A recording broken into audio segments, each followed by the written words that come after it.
ஓம் சாந்தி 6/4/2025 அவ்யக்த பாப்தாதா அவ்யக்த முரளி திருப்புதல் தேதி 15/12/2004. பாப்தாதாவின் விசேஷமான ஆசை. ஒவ்வொரு குழந்தையும் ஆசீர்வாதங்கள் கொடுக்க வேண்டும், ஆசீர்வாதங்களை பெற வேண்டும். இன்று பாப்தாதா தம்முடைய நாலாபுறமும் உள்ள கவலையற்ற மகாராஜாக்களின் சபையை பார்த்து கொண்டு இருக்கிறார். இந்த ராஜசபை முழு கல்பத்திலும் இந்த சமயம்தான் ஆன்மீக பெருமிதத்தில் இருக்கிறீர்கள். அதனால் நீங்கள் கவலையற்ற மகாராஜாக்கள். காலையில் எழுந்ததுமே கவலையற்றவராக, நடமாடும் பொழுதும் சுற்றி வரும் பொழுதும் கர்மம் செய்யும் பொழுதும் கவலையற்றவராக மற்றும் தூங்கினாலும் கவலையற்ற தூக்கத்தில் தூங்குகிறீர்கள். அந்த மாதிரி அனுபவம் செய்கிறீர்கள் அல்லவா? கவலையற்றவராக இருக்கிறீர்கள் தானே? ஆகிவிட்டீர்களா? ஆகிக் கொண்டு இருக்கிறீர்களா? ஆகிவிட்டீர்கள் தானே? கவலையற்றவர்கள் மற்றும் மகாராஜாக்கள், சுயராஜ்ய அதிகாரி. இந்த கர்ம இந்திரியங்களின் மீது ராஜ்யம் செய்யக்கூடிய கவலையற்ற மகாராஜாக்கள் நீங்கள், அதாவது சுயராஜ்ய அதிகாரிகள். ஆக அந்த மாதிரி சபை பிராமணர்களாகிய உங்களுடையது மட்டும்தான். ஆக சுமை இறங்கிவிட்டது தானே? கவலை முடிந்தது. மற்றும் கவலையற்ற மகாராஜா ஆகி விலை மதிப்பற்ற வாழ்க்கையை அனுபவம் செய்து கொண்டிருக்கிறீர்கள். அனைவரின் தலை மீதும் தூய்மையின் ஒளி கிரீடம் தானாகவே ஜொலிக்கின்றது. கவலையற்றவர்களின் தலை மீது ஒளி கிரீடம் உள்ளது. ஏதேனும் கவலைப்படுகிறீர்கள், ஏதேனும் சுமையை தன் மீது ஏற்றிக்கொள்கிறீர்கள் என்றால் தலை மீது என்ன வந்து விட்டுள்ளது என்று தெரிந்ததா? சுமைகளின் கூடை வந்து விடுகிறது. ஆகவே யோசியுங்கள், கிரீடம் மற்றும் கூடை இரண்டையும் முன்னால் கொண்டு வாருங்கள். எது நன்றாக உள்ளது? கூடை நன்றாக உள்ளதா அல்லது ஒளி கிரீடம் நன்றாக உள்ளதா? ஆசிரியர்கள் சொல்லுங்கள், எது நன்றாக உள்ளது? கிரீடம் நன்றாக உள்ளது தானே? அனைத்து கர்ம இந்திரியங்கள் மீதும் ராஜ்யம் செய்யக்கூடிய மகாராஜாக்கள் நீங்கள். தூய்மையின் ஒளி கிரீடதாரி ஆவீர்கள். எனவே உங்கள் நினைவு சின்னமாகிய ஜட சித்திரங்களில் இரட்டை கிரீடம் காண்பிக்கப்பட்டுள்ளது. துவாபர யுகம் துவங்கி மகாராஜாக்களாகவோ அநேகராகி இருக்கிறார்கள், ராஜாக்களாக அநேகராகி இருக்கிறார்கள். ஆனால் இரட்டை கிரீடதாரியாக யாரும் ஆகவில்லை. கவலையற்ற மகாராஜாவாக, சுயராஜ்ய அதிகாரியாக யாரும் ஆகவில்லை. ஏனென்றால் தூய்மையின் சக்தி மாயையை வென்றவராக, கர்ம இந்திரியங்களை வென்றவராக, வெற்றியாளராக ஆக்கிவிடுகிறது. கவலையற்ற மகாராஜாவின் அடையாளம் எப்பொழுதும் தானும் திருப்தியாக இருந்து மற்றவர்களையும் திருப்திப்படுத்துபவர்கள். திருப்தியற்று இருக்கும் அளவிற்கு ஒரு பொழுதும் எந்த ஒரு அப்பிராப்தியும் இருப்பது இல்லை. எங்கு இல்லை என்று இருக்கிறதோ அங்குதான் திருப்தியற்ற நிலை இருக்கும். எங்கு பிராப்தி உள்ளதோ அங்கு திருப்தி இருக்கும்.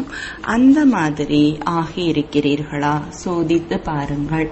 எப்பொழுதும் அனைத்து பிராப்தி சொரூபமாக திருப்தியாக இருக்கிறீர்களா? பாடலும் உள்ளது, கிடைக்காத பொருள் எதுவும் இல்லை என்று தேவதைகளுக்கு இல்லை. பிராமணர்களின் பொக்கிஷத்தில் பாடலும் உள்ளது, கிடைக்காத பொருள் எதுவும் இல்லை பிராமணர்களின் பொக்கிஷத்தில் என்று தேவதைகளுக்கு இல்லை. திருப்தியான வாழ்க்கையின் உன்னதமான அலங்காரம், உன்னதமான பண்புகள். ஆக நீங்கள் திருப்தியான ஆத்மாக்கள் தானே? பாப்தாதா அத்தகைய கவலையற்ற மகாராஜாக்களை பார்த்து மகிழ்ச்சி அடைகிறார். ஆஹா, என் கவலையற்ற மகாராஜா, ஆஹா, அப்படித்தானே இருக்கிறீர்கள். கவலையற்று இருப்பவர்கள் கைகளை உயர்த்துங்கள். கவலையற்று இருக்கிறீர்களா? கவலை வருவது இல்லையே, எப்போதாவது வருகிறதா? நல்லது. கவலையற்றவர் ஆவதற்கான விதி மிகவும் சுலபமானது, கடினமானது இல்லை. ஒரு சொல்லின் மாத்திரையில் சிறிது வேறுபாடு உள்ளது. அந்த சொல் எனது என்பதை உனது என்று மாற்றிவிடுங்கள். எனது இல்லை, உனது. ஆக ஹிந்தி மொழியில் எனது என்றும் எழுதுங்கள், உனது என்றும் எழுதுங்கள். அப்பொழுது என்ன வேறுபாடு உள்ளது? ஏ மற்றும் உ என்பதற்கு இடையில் என்ன வேறுபாடு? ஆனால் வேறுபாடு அவ்வளவு ஏற்பட்டு விடுகிறது. ஆக நீங்கள் அனைவரும் எனது எனது என்பவர்களா, உனது உனது என்பவர்களா? எனது என்பதை உனது என மாற்றிவிட்டீர்களா? மாற்றவில்லை என்றால் மாற்றிவிடுங்கள். எனது எனது என்றால் அடிமை ஆகிறவர்கள், வருத்தம் அடைபவர்கள், மாயையின் அடிமை ஆகிவிடுகின்றனர் அல்லவா? அப்பொழுது வருத்தமுற்றவராகவும் ஆகவே செய்வார்கள். வருத்தமுற்றவராக ஆவது என்றால் மாயைக்கு அடிமையாகிறவர்கள். ஆக நீங்கள் மாயையை வென்றவர்கள், மாயையின் அடிமைகள் அல்ல. அப்போது வருத்தம் வருகிறதா? சில நேரம் ருசி பார்த்து விடுகிறீர்கள். ஏனென்றால் 63 பிறவிகளாக வருத்தத்துடன் இருப்பதற்கான பயிற்சி உள்ளதல்லவா? ஆகவே சில நேரம் அது வெளிப்பட்டு விடுகிறது. எனவே பாப்தாதா என்ன சொன்னார்? ஒவ்வொரு குழந்தையும் கவலையற்ற எஜமானர். இப்பொழுது எங்காவது ஒரு மூலையில் கவலையை வைத்திருப்பீர்கள் என்றால் அதை கொடுத்து விடுங்கள். சுமையை உங்களிடமே ஏன் வைத்துக் கொள்கிறீர்கள்?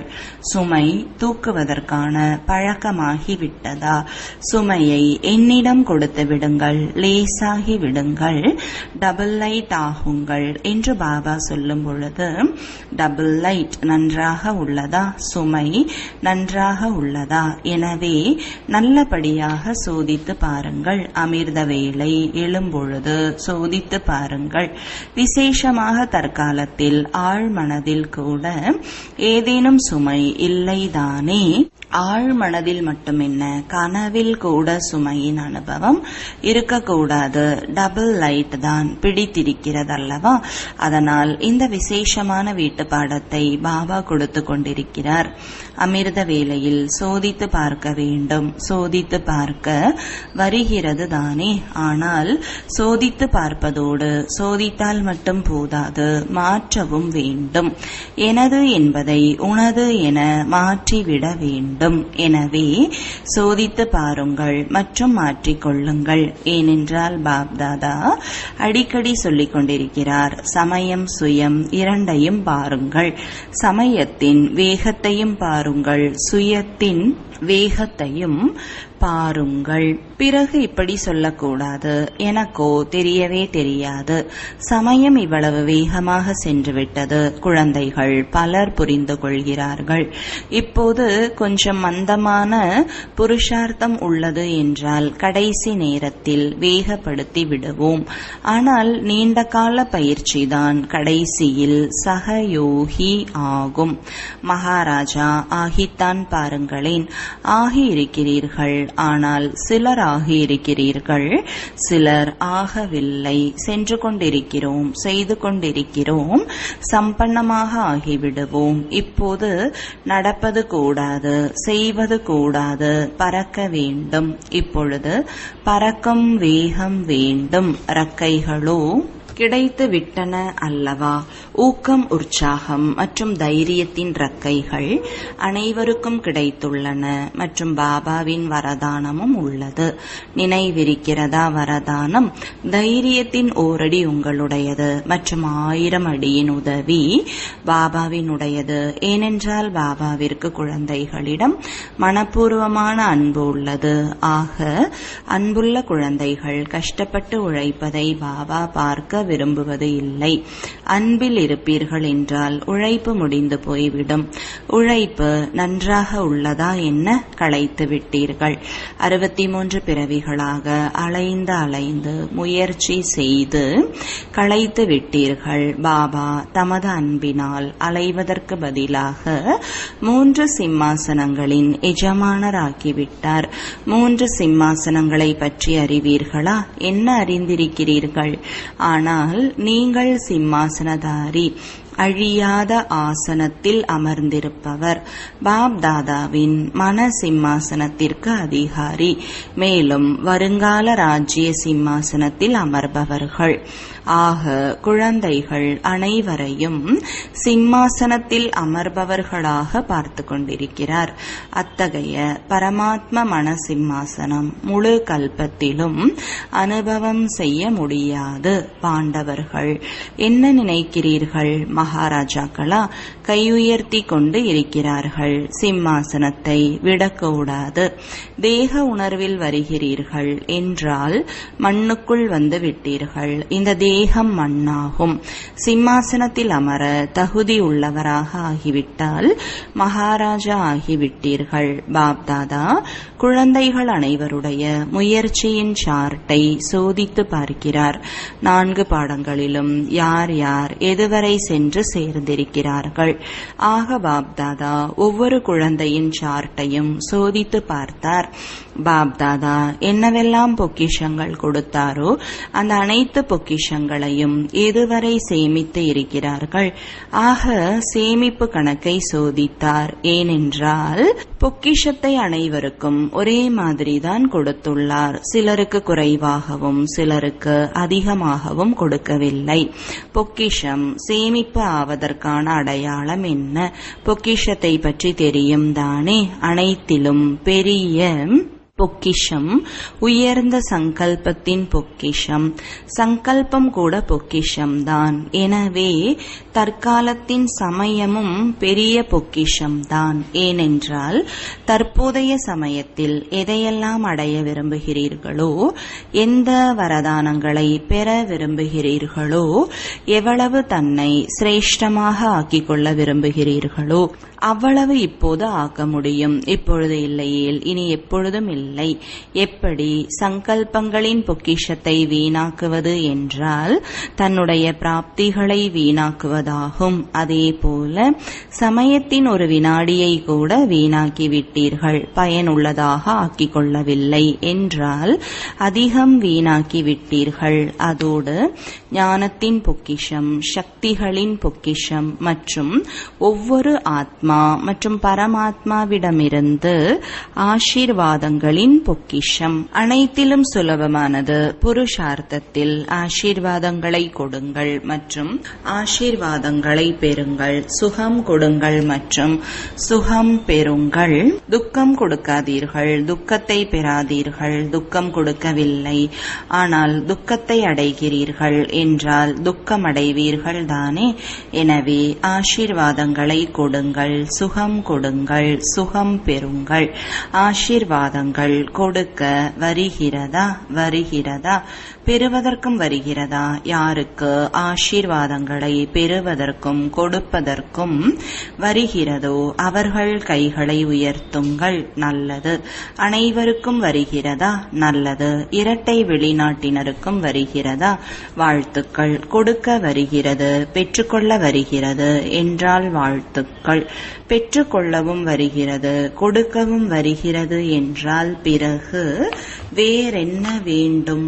ஆசீர்வாதங்களை பெற்றுக்கொண்டே செல்லுங்கள், ஆசீர்வாதங்களை கொடுத்து கொண்டே செல்லுங்கள். சம்பன்னமாகி விடுவீர்கள். யாராவது சாபமிட்டால் என்ன செய்வீர்கள்? பெற்றுக்கொள்வீர்களா? உங்களுக்கு சாபம் கொடுத்தால் நீங்கள் என்ன செய்வீர்கள்? பெற்றுக்கொள்வீர்களா? சாபத்தை நீங்கள் பெற்றுக்கொள்வீர்கள் என்றால் உங்களுக்குள் தூய்மை இருந்ததா? சாபம் என்றால் அது கெட்ட பொருள்தானே? நீங்கள் பெற்றுக்கொண்டீர்கள், உள்ளுக்குள் ஏற்றுக்கொண்டீர்கள் என்றால் உங்களுக்கு உள்ளுக்குள் தூய்மை இல்லை என்று ஆகிறது. கொஞ்சம் குறை இருந்தாலும் முழுமையடைய முடியாது. கெட்ட பொருளை யாராவது கொடுத்தால் நீங்கள் பெற்றுக்கொள்வீர்களா? மாட்டீர்கள் தானே? அல்லது நல்லது பரவாயில்லை, கொடுத்தால் வாங்கிக் கொள்ளலாம் என்று வாங்குவீர்களா? ஒரு பொழுதும் யாரேனும் சாபம் கொடுப்பார்கள் என்றால் நீங்கள் மனதின் உள்ளே அதை தாரணை செய்யக்கூடாது. இது சாபம் என்று புரிய வருகிறது. உள்ளுக்குள் கடைபிடிக்காதீர்கள், இல்லை என்றால் குறை ஆகிவிடும். ஆக இப்போது இந்த பழைய வருடத்தில் இன்னும் கொஞ்ச நாள் மீதம் உள்ளது. ஆனால் உங்கள் மனதிற்குள் திட சங்கல்பம் செய்யுங்கள். இப்போதும் யாருடைய சாபமாவது மனதிற்குள் இருக்குமானால் வெளியேற்றி விடுங்கள். பிறகு நாளை முதல் ஆசீர்வாதங்களை கொடுப்போம், ஆசீர்வாதங்களை பெறுவோம். சரிதானே? பிடித்திருக்கிறதா? பிடித்திருக்கிறதா? அல்லது செய்துதான் ஆக வேண்டுமா? பிடித்திருக்கிறது தான். ஆனால் யார் நினைக்கிறார்களோ செய்துதான் ஆக வேண்டும். எது நடந்தாலும் சரி, ஆனால் செய்தே ஆக வேண்டும். அவர்கள் கைகளை உயர்த்துங்கள். யார் ஸ்நேகி சகயோகி இன்று வந்திருக்கிறீர்களோ அவர்கள் கை உயர்த்துங்கள். ஆக ஸ்நேகி சகயோகி யார் வந்து இருக்கிறார்களோ பாப்தாதா அவர்களுக்கு வாழ்த்துக்களை கொடுத்து கொண்டிருக்கிறார். ஏனென்றால் சகயோகியாக இருக்கிறீர்கள், அன்பானவராகவும் இருக்கிறீர்கள். ஆனால் இன்று இன்னும் ஓரடி எடுத்து வைத்து பாபாவின் வீட்டிற்கு அல்லது தங்களுடைய வீட்டிற்கு வந்திருக்கிறீர்கள். அதனால் தங்களின் வீட்டிற்கு வந்தமைக்காக வாழ்த்துக்கள். நல்லது. ஸ்நேகி சகயோகி வந்திருப்பவர்களும் புரிந்து கொண்டிருக்கிறார்களா? ஆசீர்வாதங்கள் கொடுப்போம் மற்றும் பெறுவோம் என்று புரிந்து இருக்கிறீர்களா? தைரியம் வைத்திருக்கிறீர்களா? அன்பானவர் சகயோகி யார் தைரியம் வைக்கிறார்களோ உதவி கிடைக்கும். நன்றாக கை உயர்த்துங்கள். நல்லது. பிறகோ நீங்களும் சம்பன்னமாகி விடுவீர்கள். வாழ்த்துக்கள்.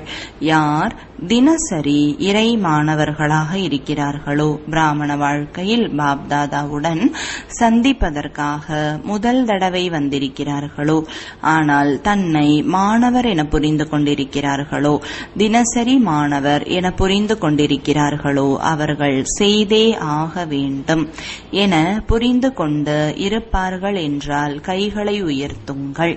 ஆசீர்வாதங்களை கொடுப்பீர்கள். ஆசீர்வாதங்களை பெறுவீர்களா? ஆசிரியர்கள் எழுந்திருக்கிறீர்களா? இந்த கேபினில் இருப்பவர்கள் எழுந்திருக்கிறார்கள். இவர்கள் புரிந்து கொண்டிருக்கிறார்கள். நாமோ கொடுக்கத்தான் செய்கிறோம். இப்போது செய்தே ஆக வேண்டும். எது நடந்தாலும் சரி, தைரியம் வையுங்கள், திடமான எண்ணம் வையுங்கள். எப்போதாவது சாபத்தின் தாக்கம் ஏற்படுகிறது என்றால் 10 மடங்கு அதிகமாக ஆசீர்வாதங்களை கொடுத்து அதை முடித்துவிட வேண்டும். ஒரு சாபத்தின் தாக்கத்தை 10 மடங்கு ஆசீர்வாதங்கள் கொடுத்து லேசாக்கி விட வேண்டும். பிறகு தைரியம் வந்துவிடும். நஷ்டமோ தனக்கு ஏற்படுகிறது அல்லவா? அடுத்தவரோ சாபம் கொடுத்துவிட்டு போய்விட்டார். ஆனால் யார் சாபத்தை தனக்குள் நிறைத்து கொண்டாரோ, யார் துக்கம் உள்ளவராக ஆகிறார்? பெறுபவரா அல்லது கொடுப்பவரா? கொடுப்பவரும் ஆகிறார். ஆனால் பெறுபவர் அதிகமாகிறார், கொடுப்பவர் அலட்சியமாக இருந்து விடுவார். இன்று பாப்தாதா தனது மனதின் விசேஷ ஆசையை சொல்லிக் கொண்டு இருக்கிறார். பாப்தாதாவிற்கு அனைத்து குழந்தைகளுக்காகவும் ஒவ்வொரு குழந்தைகளுக்காகவும் இந்த தேசத்தை சார்ந்தவராக இருந்தாலும் வெளிநாட்டினராக இருந்தாலும் சகயோகியாக இருந்தாலும், ஏனென்றால் சகயோகிகளுக்கும் கூட அறிமுகம் கிடைத்துள்ளது அல்லவா? ஆக எப்போது அறிமுகம் கிடைத்துள்ளதோ அப்போது அறிமுகத்தின் மூலம் பிராப்தி செய்ய வேண்டும் தானே. எனவே பாப்தாதாவிற்கு இதே ஆசை. ஒவ்வொரு குழந்தையையும் ஆசீர்வாதங்களை கொடுத்து கொண்டே இருக்க வேண்டும். ஆசீர்வாதங்களின் பொக்கிஷத்தை எவ்வளவு சேமிக்க முடியுமோ அவ்வளவு சேமித்துக் கொண்டே செல்லுங்கள். ஏனென்றால் இந்த சமயம் எவ்வளவு ஆசீர்வாதங்களை சேர்த்து வைக்கிறீர்களோ, சேமித்துக் கொள்கிறீர்களோ, அவ்வளவு நீங்கள் எப்பொழுது பூஜைக்கு உரியவராக ஆகிறீர்களோ அப்பொழுது ஆத்மாக்களுக்கு ஆசீர்வாதங்கள் கொடுக்க முடியும். துவாபர யுகம் துவங்கி பக்தர்களுக்கும் ஆசீர்வாதங்களை கொடுக்க வேண்டும். ஆக இந்த அளவு ஆசீர்வாதங்களின் சேமிப்பை சேமிக்க வேண்டும். ராஜா குழந்தைகள் தானே. பாப்தாதா ஒவ்வொரு குழந்தையையும் ராஜா குழந்தையாக பார்க்கிறார், குறைவாக பார்ப்பது இல்லை. நல்லது. பாப்தாதாவின் ஆசையை அடிக்கோடிட்டு விட்டீர்களா? யார் செய்து விட்டார்களோ அவர்கள் கைகளை உயர்த்துங்கள். செய்துவிட்டோம். நல்லது. பாப்தாதா 6 மாதத்திற்கான வீட்டு பாடத்தையும் கொடுத்துள்ளார். நினைவுள்ளதா? ஆசிரியர்களுக்கு நினைவுள்ளதா? ஆனால் இந்த திட சங்கல்பத்தின் முடிவை 1 மாதத்தில் பார்ப்போம். ஏனென்றால் புது வருடம் விரைவில் துவங்க இருக்கிறது. 6 மாதத்தின் வீட்டு பாடம் உங்களுடையது. இந்த 1 மாதம் திட சங்கல்பத்தின் முடிவை பார்ப்போம். சரியா? ஆசிரியர்கள் 1 மாதம் என்பது சரியா? பாண்டவர்கள் சரியா? நல்லது. யார் முதல் முறை மதுவனத்திற்கு வந்து சேர்ந்திருக்கிறீர்களோ அவர்கள் கைகளை உயர்த்துங்கள். மிக நல்லது. பாருங்கள், பாப்தாதாவிற்கு எப்பொழுதும் புது குழந்தைகள் மிகவும் பிரியமானவர்களாக இருக்கிறார்கள். ஆனால் புது குழந்தைகள் எப்படி மரம் இருக்கிறது அல்லவா, அதில் சிறு சிறு இலைகள் வெளிப்படும் பொழுது அவை குருவிகளுக்கு மிகவும் பிரியமாக இருக்கும். அதுபோல புது புது குழந்தைகள் என்றால் மாயைக்கு மிகவும் பிரியமானவர்களாக இருக்கிறார்கள். அதனால் புதியவர்கள் ஒவ்வொருவரும் தினம் தங்கள் புதுமையை சோதித்து பார்க்க வேண்டும். இன்றைய தினம் நமக்குள் என்ன புதுமையை கொண்டு வந்தோம்? எந்த ஒரு விசேஷ குணத்தை, எந்த ஒரு சக்தியை தனக்குள் விசேஷமாக தாரணை செய்தோம்? ஆக சோதித்துக் கொண்டே இருப்பீர்கள். தன்னை பரிபக்குவமாக ஆக்கிக் கொண்டே இருப்பீர்கள் என்றால் பாதுகாப்பாக இருப்பீர்கள், அமரராக இருப்பீர்கள். ஆக அமரராக இருக்க வேண்டும், அமர பதவி பெற வேண்டும். நல்லது. நாலாபுறமும் உள்ள கவலையற்ற மகாராஜாக்களுக்கு, எப்பொழுதும் ஆன்மீக பெருமையில் இருக்கக்கூடிய உன்னதமான ஆத்மாக்களுக்கு, எப்பொழுதும் கிடைத்துள்ள பொக்கிஷங்களை சேமிப்பு கணக்கில் அதிகரிக்கக்கூடிய தீவிர முயற்சி செய்யும் ஆத்மாக்களுக்கு, எப்பொழுதும் ஒரு சமயத்தில் 3 விதமான சேவை செய்யக்கூடிய உன்னதமான சேவாதாரி குழந்தைகளுக்கு பாப்தாதாவின் அன்பு நினைவுகள், பல கோடி மடங்கு அன்பு நினைவுகள் மற்றும் வணக்கங்கள். ஆன்மீக தந்தைக்கு ஆன்மீக குழந்தைகளின் அன்பு நினைவுகளும் வணக்கங்களும். வரதானம். அனைத்து சக்திகளையும் கட்டளைப்படி தனது சகயோகியாக ஆக்கக்கூடிய இயற்கையை வென்றவர் ஆகுக. விளக்கம். அனைத்திலும் பெரியதிலும் பெரிய தாசி இயற்கை. எந்த குழந்தைகள் இயற்கையை வெல்வதற்கான வரதானத்தை பெறுகிறார்களோ அவர்களின் கட்டளைப்படி சர்வ சக்திகள் மற்றும் இயற்கையாகிய தாசி காரியமாற்றுகிறது. அதாவது சமயத்தில் சகயோகம் கொடுக்கின்றன. ஆனால் இயற்கையை வென்றவர் ஆவதற்கு பதிலாக கவனக்குறைவின் தூக்கத்தில் அல்லது அல்பகால பிராப்தியின் போதையில் அல்லது வீண் சங்கல்பங்களின் நடனத்தில் போதையாகி தனது சமயத்தை வீணாக்குகிறீர்கள் என்றால் சக்திகள் கட்டளைப்படி செயலாற்ற இயலாது. எனவே யோசித்து பாருங்கள். முதலில் முக்கியமானது சங்கல்ப சக்தி, நிர்ணய சக்தி மற்றும் சம்ஸ்காரத்தின் சக்தி. 3மே கட்டளைப்படி உள்ளனவா? ஸ்லோகன். பாப்தாதாவின் குணங்களை பாடிக்கொண்டே இருப்பீர்கள் என்றால் நீங்களும் குணமூர்த்தி ஆகி விடுவீர்கள். அவ்யக்த சமிஞ்சை. இணைந்த ரூபத்தின் நினைவு மூலம் எப்பொழுதும் வெற்றியாளர் ஆகுங்கள். விளக்கம். இணைந்த சேவை இல்லாமல் வெற்றி கிடைக்காது. அப்படி இல்லாமல் சேவை செய்வதற்காக போகிறீர்கள், திரும்பி வந்து சொல்கிறீர்கள் மாயை வந்துவிட்டது, மனம் தொந்தரவு அடைந்து விட்டது என்று ஆகிவிடக்கூடாது. எனவே அடிக்கோடிடுங்கள். சேவையில் வெற்றி அல்லது சேவையில் முன்னேற்றத்திற்கான சாதனம் சுயத்தின் சேவை மற்றும் அனைவருக்குமான இணைந்த சேவை. ஓம் சாந்தி.